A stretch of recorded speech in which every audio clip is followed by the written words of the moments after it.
नमस्कार किसान साथियों, स्वागत है आप सभी का एक बार फिर से हमारे YouTube चैनल सरयू का खेती की पाठशाला में। साथियों, गेहूं के दूसरे पानी की हम बात करें, ये वैरायटी HI 1650 हमने लगा रखी है।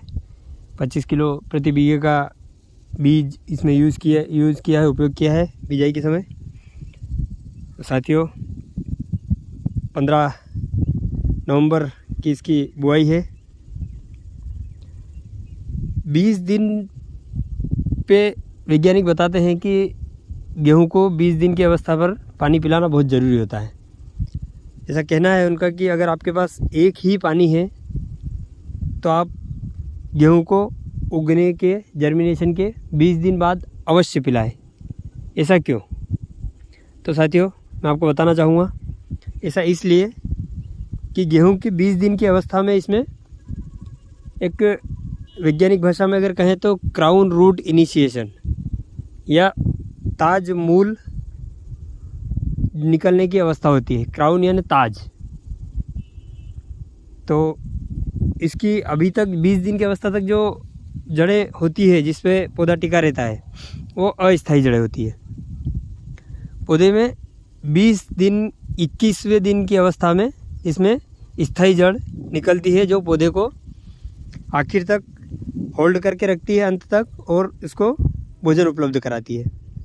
तो साथियों, इसलिए वैज्ञानिकों का कहना है कि इस अवस्था पर पानी अवश्य पिलाएं। अगर इस अवस्था पर पानी आपने नहीं पिलाया है गेहूं को, तो उत्पादन में 50% तक की कमी आने की संभावना रहती है। कितना? 50% तक उत्पादन में कमी आने की संभावना रहती है। इसलिए इस अवस्था पर, 20 दिन की अवस्था पर पानी अवश्य पिलाएं। तो साथियों, मैं इसमें एक चीज़ और ऐड करना चाहूँगा कि हम बिल्कुल 20 दिन ही पकड़ के न बैठें कि 20वें दिन ही या 21वें दिन ही पानी पिलाएंगे। क्यों?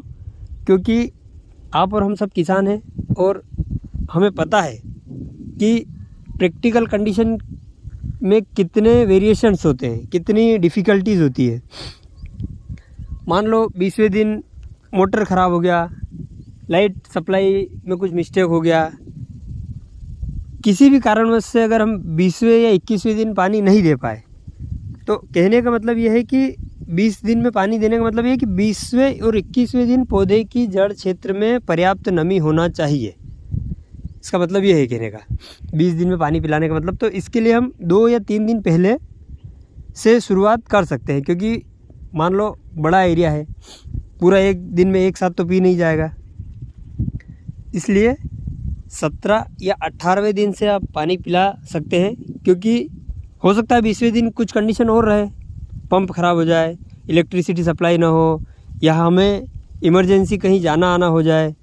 तो इसलिए 17 या 18वें दिन से पानी आप गेहूं में देना चालू कर सकते हैं।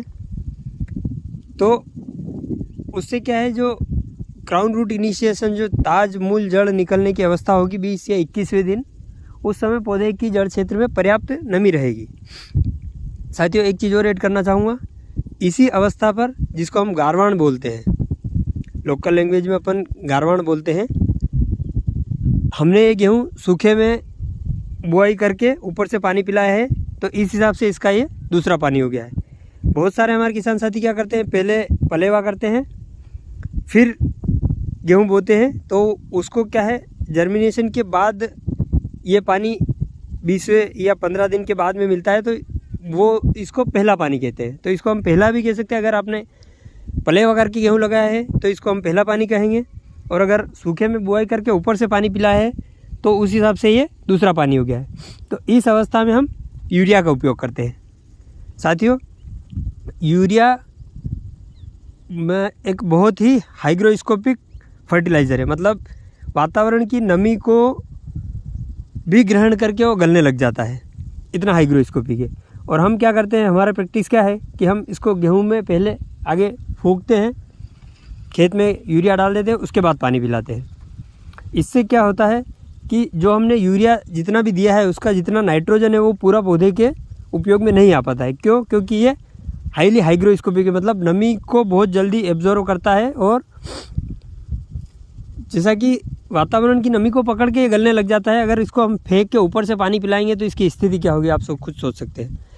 ये गल के पौधे की जड़ क्षेत्र से बाहर चला जाता है, क्योंकि अब मैंने आगे इसको फेंक दिया, ऊपर से पानी जा रहा है, तो ये गल के पौधे की जड़ क्षेत्र से बाहर चला जाता है। तो इसलिए इसके मैक्सिमम यूज़ के लिए यूरिया के इसको हम क्या करें कि पहले पानी पिला दें। उसके बाद जैसे कि आप ये देख रहे हैं एक एक कैरी बनी है, तो एक एक कैरी को पिलाने के बाद जैसे ये इस कैरी में पानी जा रहा है, जब इस कैरी में पानी आएगा इसमें पानी रुक जाएगा, जिसमें पानी आ रहा है इसमें रुक जाएगा, तो उस समय अपन इसको पीछे से फेंक सकते हैं सूखी कैरी में चल के, इधर वाली में चल के, या ऐसा नहीं तो 2 दिन बाद या 3 दिन बाद इतनी नमी रहती है कि यूरिया आराम से गल जाएगा। जब पेड़ खेत में टिकने लग जाए उस स्थिति में भी हम इसको सिंचाई के 2 दिन बाद 3 दिन बाद भी यूरिया को खेत में दे सकते हैं। इससे इसकी यूज़ इफ़िशियंसी बढ़ जाएगी। और साथियों एक चीज़ और इसमें ऐड करना चाहूँगा कि यूरिया के साथ में आप यूरिया की क्वांटिटी अगर कम करना चाहते हैं तो इसमें ह्यूमिक एसिड मिला है पाउडर फॉर्म में, जैसा कि हमने मिला के रखा हुआ है।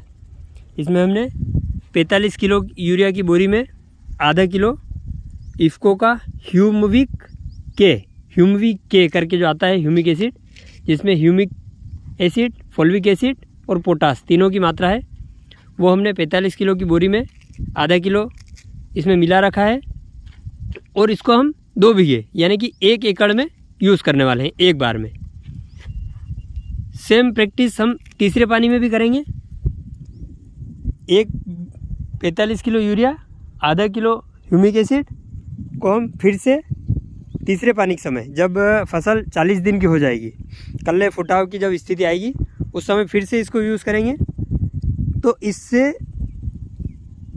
एक तो क्या है कि ह्यूमिक एसिड का काम है जड़ों की ग्रोथ को बढ़ाना, और जैसा कि आपको अभी मैंने बताया कि ये स्थिति जो 20 दिन की स्थिति है, ये स्थायी जड़ निकलने की स्थिति है। गेहूं में ताज मूल जड़ निकलने की स्थिति है। आप सोचिए अगर पौधे को स्थायी जड़ निकलने की स्थिति में अगर जड़ों के विकास वाली अगर कोई खुराक मिल जाए तो उसकी जड़ों का विकास कैसा होगा, समझ सकते हैं आप। इसलिए इस स्थिति में एक तो यूरिया की क्वांटिटी कम लगेगी और पौधे की बढ़वार बहुत अच्छी रहेगी। और अगले यूज़ में जब तीसरे पानी के साथ जब 40 दिन की अवस्था में हम फिर से सेम क्वांटिटी यूरिया और ह्यूमिक एसिड की यूज़ करेंगे तो कल्लों का फुटाव बेहतरीन होगा। ये प्रैक्टिकल हमने पिछले साल भी करके देखा है, जिससे एक खेत में हमने दूसरे पानी के साथ यूरिया ह्यूमिक एसिड दिया था और एक खेत में तीसरे पानी के साथ यूरिया ह्यूमिक एसिड दिया था। दोनों के उत्पादन में लगभग 1.5 कुंटल प्रति बीघे का फ़र्क रहा है और उत्पाद की गुणवत्ता में भी मंडी में रेट भी काफ़ी बेहतर मिले हैं। तो इसलिए साथियों मैं आपके साथ ये जानकारी शेयर कर रहा हूँ क्योंकि ये प्रैक्टिकल में करके देख चुका हूँ। तो इन छोटी छोटी चीज़ों का ध्यान रखें। खेती बहुत बारीकी से करने की चीज़ है।